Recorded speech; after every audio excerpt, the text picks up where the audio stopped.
ফেসবুকে আপনি যাকে উদ্দেশ্য করে পোস্ট করবেন শুধুমাত্র সেই ব্যক্তিটি আপনার সেই পোস্ট দেখতে পাবে, অন্য কেউ দেখতে পাবে না। এবং আপনি যদি চান একটি পোস্ট করবেন, সেই পোস্ট সবাই দেখতে পাবে, 2-1 ব্যক্তি ব্যতীত, আপনি চাইলে সেটিও করতে পারবেন। এটি কিভাবে করবেন চলুন আমি দেখিয়ে দিচ্ছি। এই ধরনের ভিডিও পেতে ফলো সাবস্ক্রাইব করে ভিডিওটি শেয়ার করে দিবেন। তো চলুন ভিডিওটি শুরু করা যাক। আপনি আপনার ফেসবুকে চলে যাবেন। ফেসবুকে যাওয়ার পরে যেখান থেকে পোস্ট করে সেখানে আপনি ক্লিক করে আপনার কাঙ্ক্ষিত ছবি, ভিডিও কিংবা যে কোনো ধরনের টেক্সট আপনি চাইলে পোস্ট করতে পারেন। তো আমি এখানে একটি টেক্সট কপি করে দিলাম। দেওয়ার পরে সবার উপরে আপনি দেখতে পাবেন হচ্ছে পাবলিক নামে একটি অপশন। এখানে একটা ক্লিক করে দেওয়ার পরে এখানে দেখতেই পাবেন হচ্ছে friend accept don't show to some friends. এখানে যদি আপনি ক্লিক করেন, ক্লিক করার পর যেসব ফ্রেন্ডকে আপনি সিলেক্ট করবেন সেই সব ফ্রেন্ড আপনার কিন্তু এই পোস্ট দেখতে পাবে না, আদারওয়াইজ অন্য সবাই কিন্তু পোস্ট দেখতে পাবে।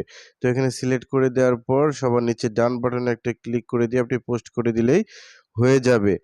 তারপরে কি করবেন, আবার আপনি পাবলিকে ক্লিক করে স্পেসিফিক ফ্রেন্ডসে ক্লিক করে দিলে কিন্তু যাকে উদ্দেশ্য করে আপনি পোস্ট করবেন তার আইডিকে এখানে সিলেক্ট করে দিলে শুধুমাত্র সেই সব ব্যক্তি আপনার পোস্ট দেখতে পাবে, অন্য কেউ আপনার এই পোস্ট দেখতে পাবে না।